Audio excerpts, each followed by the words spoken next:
First of all, ako bilang pagkakakilala ko kay Ma'am Lenny, kasi alam niyo naman na interview natin siya personal. Ito ma'am, para sa iyo. Sabi ko naman sa iyo, kailangan mong mas sagutin yung mga tanong na itatanong ko ng truthfully, dahil kahit kumakain ka, kami yung taong didepensa sa iyo. At true to my word, ito po. Kaya ako mas may naniniwala po ako kay Ma'am Lenny. Matalino yung tao, nakausap ko harap-harapan.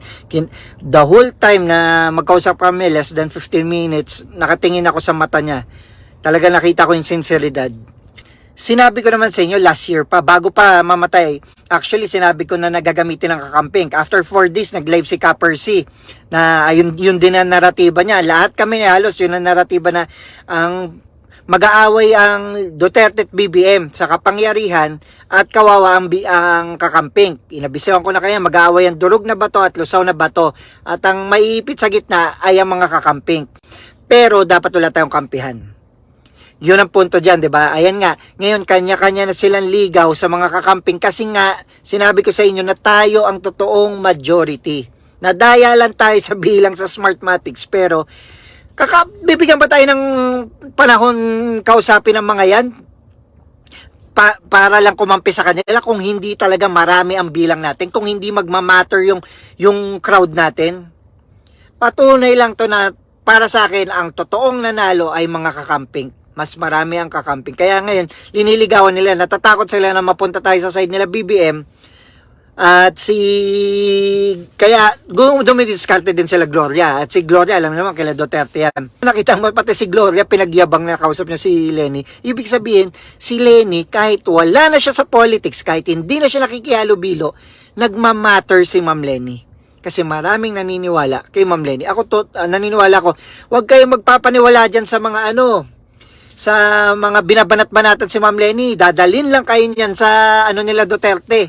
Tinitira nila si Ma'am Lenny para maano kay Duterte. Oo, nandun tayo, 'di ba? Ako ang unang nanawagan nung nagkakadayaan. Hinanap ko si Ma'am Lenny.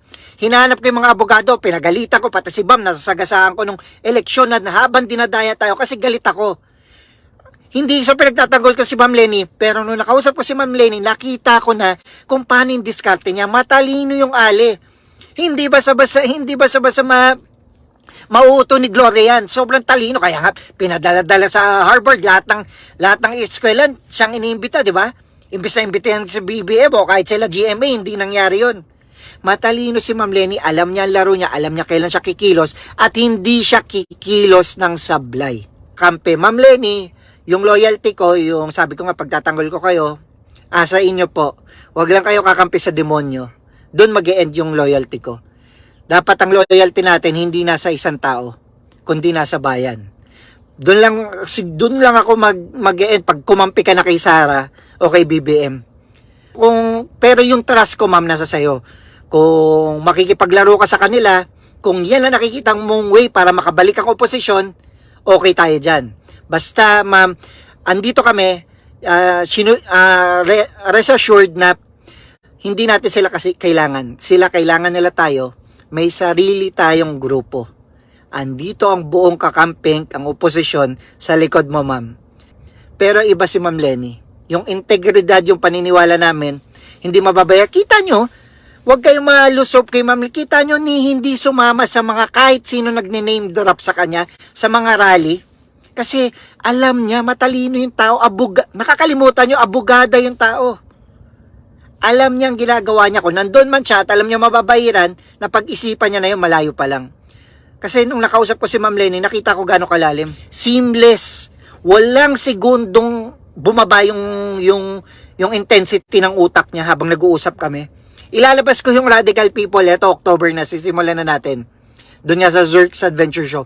Makikita nyo, doon ko na-realize, tama pala. Kasi marami din akong questions na tinanong sa sarili na tama pa ba? Dapat pa ba lumaban?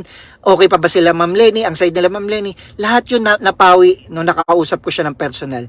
Nakita ko po kung gaano siya katalino. At isa lang ang masisigurado ko, hindi siya titirang sablay. Kaya kahit anong panawagan niya, sumama ka na sa EDSA. Hindi ganun kadali yun.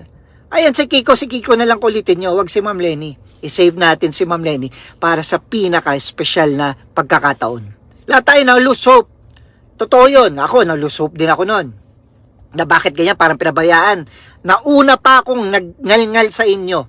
Dahil during the election ko, ano nakikita ko, sabi ko pa nga, di ba, bakit ganito? Lumalaban tayo, parang iniwan tayo sa ere.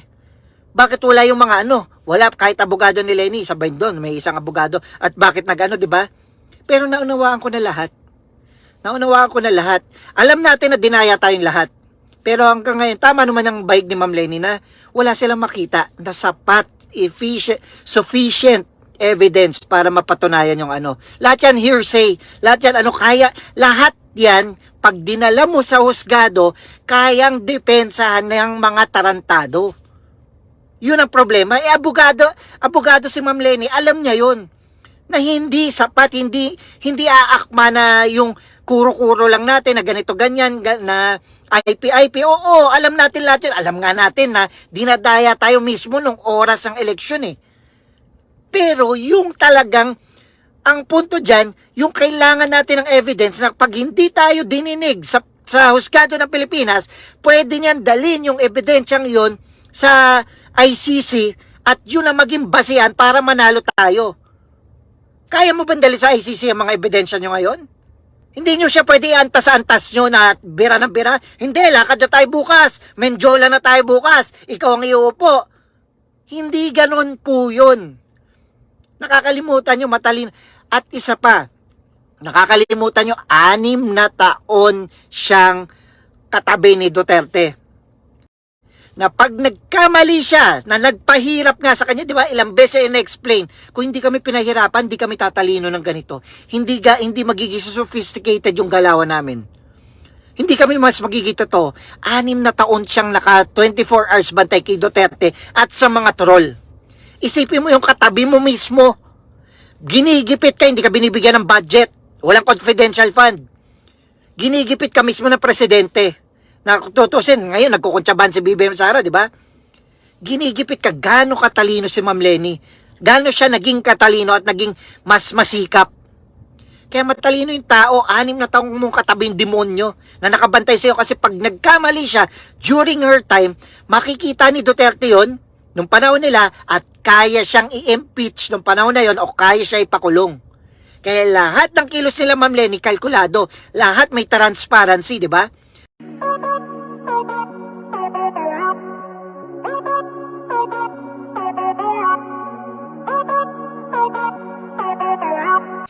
Wise up, adventurers, wise up. So, Zerk's Adventures po. Bago ako magsalita, ang pag-usapan kasi natin ngayon, yung kumakalat na picture ni Lenny at ni Ma'am Lenny at ni GMA. So, ito po yung aking take sa picture na yan. Walang dumidepensa, walang nag-aano, ako una nagsalita kung ano ang picture na yan. Hindi nila kaya i-depensa, no? Basta ito. Pero bago ko po sabihin, ito, like, subscribe, share, and follow po. Ha? Remember, Zerk's Adventures, kung gusto nyo, kung ayaw nyo ng political naman, ngayong October lalabas natin Zerk's Adventures Show. Yon, non-political yon, as in walang politika doon. Comedy, basta, makikita nyo yun. Tapos kung gusto nyo may mapanood ng mga anak nyo, Zerk's Adventures Kids po. Ha? Ko-cover natin lahat para maturuan natin sila, ma-install natin ng tamang pag-iisip lahat, bata, matanda, at wala na nga, hindi na natin patatagalin, ito na po. First of all, ako, bilang pagkakakilala ko kay Ma'am Lenny, kasi alam nyo naman na interview natin siya personal, nung kinausap ito, ma'am, para sa iyo, sabi ko naman sa iyo, kailangan mong mas sagutin yung mga tanong na itatanong ko ng truthfully dahil kahit kumakain ka, kami yung taong didepensa sa iyo at true to my word, eto po. Kaya ako mas may naniniwala po ako kay Ma'am Lenny. Matalino yung tao, nakausap ko harap-harapan. The whole time na magkausap kami, less than 15 minutes, nakatingin ako sa mata niya. Talaga nakita ko yung sinseridad. At para sa akin po, yung nangyaring yun, At sinagot, kasi ang kwento muna doon, ilalabas ko Radical People doon sa Zerk's Adventure Show. Yung buong interview natin, ha? Sinagot na naman ng maayos lahat ng issue. Kasi ang sabi sa akin nung, sa totoo lang, ang sabi sa akin nung team, wag daw ako magtatanong ng political. Dapat light lang kasi ayaw na nga ni Ma'am Lenny makisawsa sa mga problemang political.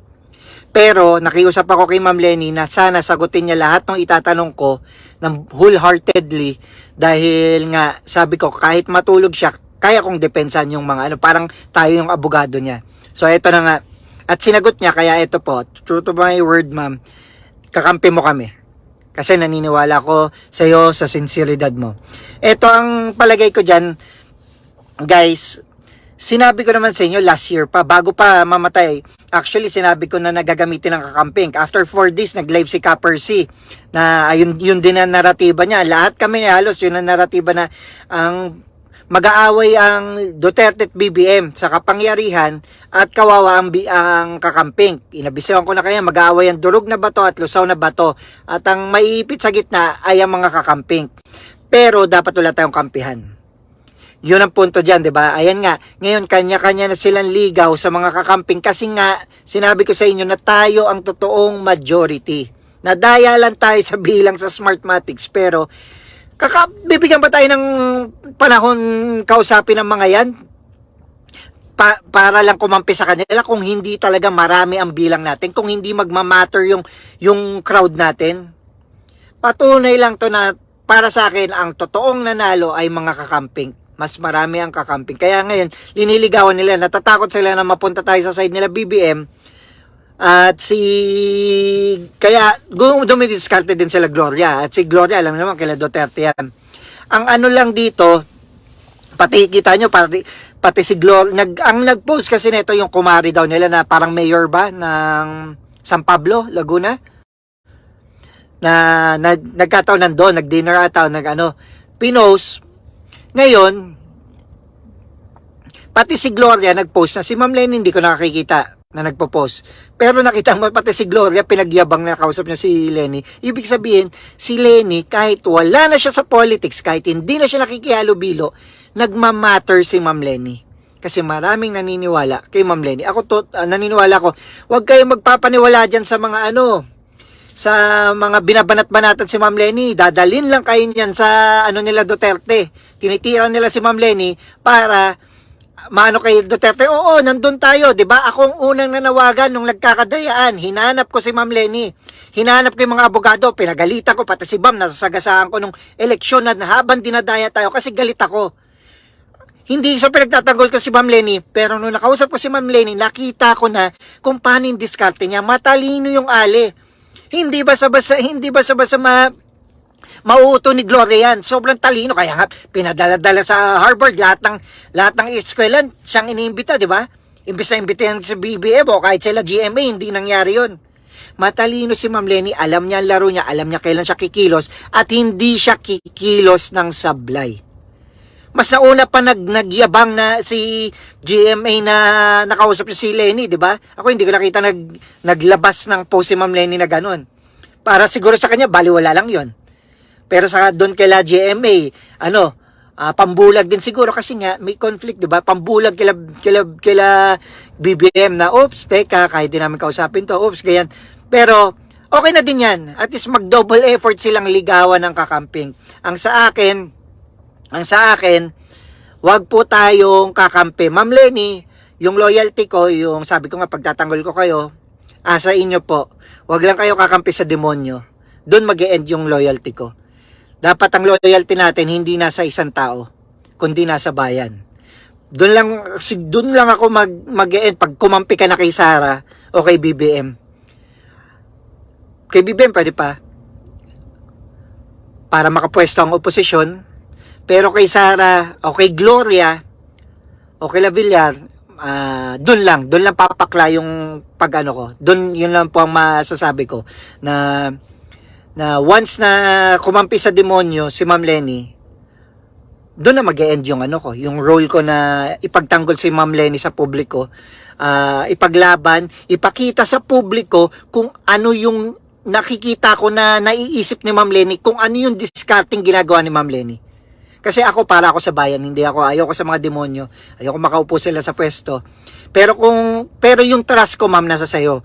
Kung makikipaglaro ka sa kanila, kung yan ang nakikita mong way para makabalik ang oposisyon, okay tayo dyan. Basta, ma'am, andito kami, rest assured na hindi natin sila kasi kailangan. Sila kailangan nila tayo. May sarili tayong grupo. Andito ang buong kakamping, ang oposisyon sa likod mo, ma'am. Kaya nga nakita siya si Ma'am Lenny, parang mas kinilig pa si GMA kaysa kay Ma'am Lenny, di ba? Kasi alam niya na siya yung queen. Alam niya mas mataas yung rango niya. Queen din ng si Gloria, ng mga nakaupong mga tinanim na mahilig sa payola. Di ba? Queen of the South, mga galon sa Netflix, ganon. Pero iba si Ma'am Lenny. Yung integridad, yung paniniwala namin, hindi mababaya. Kita nyo, huwag kayong malusop kay Ma'am Lenny. Kita nyo ni hindi sumama sa mga kahit sino nagne-name drop sa kanya, sa mga rally. Kasi alam niya, matalino yung tao. Nakakalimutan nyo, abogada yung tao. Alam niya ang ginagawa niya. Kung nandun man siya at alam niya mababayiran, na pag-isipan niya na yun, malayo pa lang. Kasi nung nakausap ko si Ma'am Lenny, nakita ko gano'ng kalalim. Seamless. Walang segundong bumaba yung intensity ng utak niya habang nag-uusap kami. Ilalabas ko yung Radical People. Ito, October na, sisimulan na natin. Doon nga sa Zerk's Adventure Show. Makikita nyo, doon ko na-realize, tama pala. Kasi marami din akong questions na tinanong sa sarili na tama pa ba? Dapat pa ba lumaban? Okay pa ba sila Ma'am Lenny? Ang side nila Ma'am Lenny? Lahat yun napawi nung nakakausap ko siya ng personal. Nakita ko po kung gaano siya katalino. At isa lang ang masisigurado ko, hindi siya titirang sablay. Kaya kahit anong panawagan nyo, sumama ka na sa EDSA. Hindi ganun kadali yun. Ayan, si Kiko na lang kulitin nyo. Huwag si Ma'am Lenny. I-save natin si Ma'am Lenny para sa pinaka-special na pagkakataon.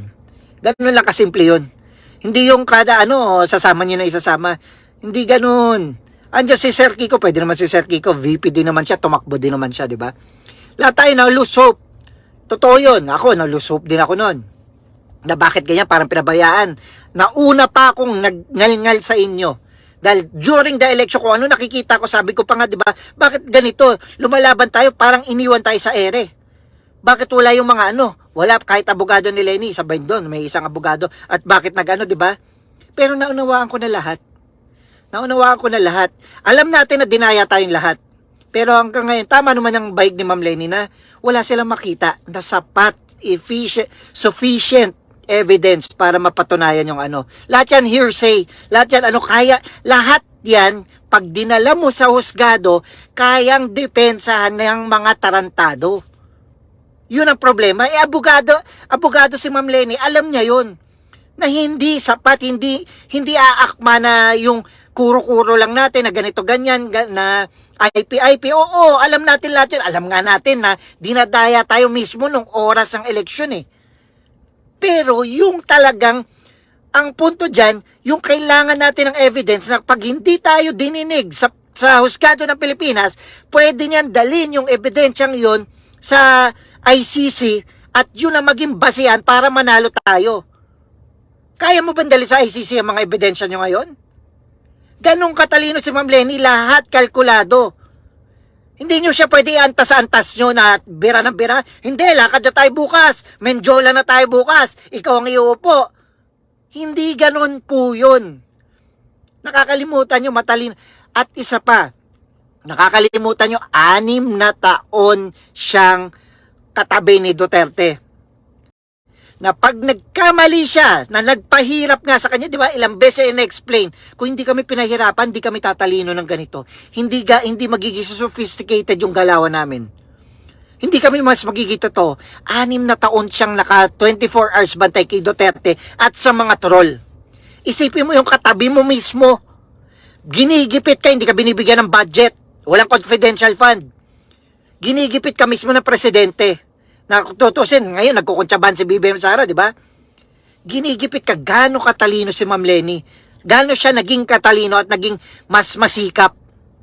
Kaya matalino yung tao, 6 na taong mong katabing demonyo na nakabantay sa'yo kasi pag nagkamali siya during her time, makikita ni Duterte yon, nung panahon nila at kaya siyang i-impeach nung panahon na yon o kaya siya ipakulong. Kaya lahat ng kilos nila, Ma'am Lenny, kalkulado. Lahat may transparency, di ba? Ni Sing Condoling, wala tayong nakitang ninakaw sa 6 na taon.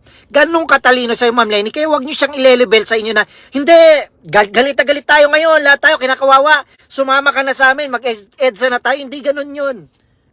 Huwag niyo i-expect na sasama si Ma'am Lenny sa tirang basta-basta. Kung yan talaga ay well-planned na at lahat talaga nandiyan na, doon maaring sumipot si Ma'am Lenny. Pero yung ngayon na ganyan-ganyan lang, malabo yun, guys. Matalino yung tao, huwag nyo siyang ile-level sa ano nyo. Yun ang nakikita ko dyan. Again, sinabi ko na last year to, mag-aaway ang durog na bato at lusaw na bato. Pero hindi natin kailangan kumampi sa kanila. Hayaan natin silang mag-away. Kailangan nila tayo kasi nga paano nila ma-overthrow yung isa kung hindi nila makukuha ang puso ng kakamping. Ayun nga, tinatrabaho na kayo ng mga Harlika, di ba? Si Gloria gumagalaw na din. Kaso hindi nga nila mautos si Ma'am Lenny. Sariling kakamping nga ni Ma'am Lenny, mga oposisyon, inaaya siyang mag-rally, hindi siya nauuto. Hindi siya sumasama. Sa tingin niyo, sasama yan kay Gloria? Basta-basta? Diba? Sasama yan kay BBM, basta-basta. Inimbita si Ma'am Lenny sa zona, hindi nagpunta. Malamang nga, baka nagkabiglaan lang yan eh. Tapos nagka-picture, ayun, nalalagyan ng mali siya. Diba? Ang pinunta ni Ma'am Lenny, hindi si Gloria. Di naman birthday ni Gloria yun eh. Birthday nung mayor ng San Pablo ba? Na kumare nila. At yung kumare ang nag-post. Yun ang problema dyan. Di natin alam bakit nag-post-post pa yung kumaring ganon. Siguro magyabang o ano. Tapos si Gloria sinusugan kagad. Pero naniniwala ko na totoong kakamping, hindi magpapaloko. Naniniwala ko na si Ma'am Lenny, yung taras natin huwag niyong tanggalin. Na totoong kakamping yan at hindi magpapabilog at hindi magpapauto. Ngayon, if she'll gonna play her cards well, nasa kanya na yon. Pero hanggang ngayon, wag ko lang makitaan si Ma'am Lenny na talagang nagpa-under na kay GMA o kay BBM. Doon ako mawawala ng tiwala sa kanya. Pero sa nakikita ko, under niya sila GMA. Diba si GMA pa una nag-post? Tsaka si BBM, liniligawan din siya. Pinadalan siya ng invitation sa zona, hindi sumama si Ma'am Lenny. Hindi sinipot. Ganong kataas, huwag niyong tingin na basta-basta si Ma'am Lenny. Diyan tayo naniwala lahat eh. Tsaka track record wise, nandyan naman, di ba? Hindi pa siya pumapaling sa paningin ko. Eto ma'am, sabi ko nga sa inyo, kahit natutulog kayo, kumakain kayo, andito kami. Kaming naniniwala sa utak mo. At ako, personally, bihira akong bumilib sa tao. Di ba? Kaya naglalabas nga ako ng katotohanan eh.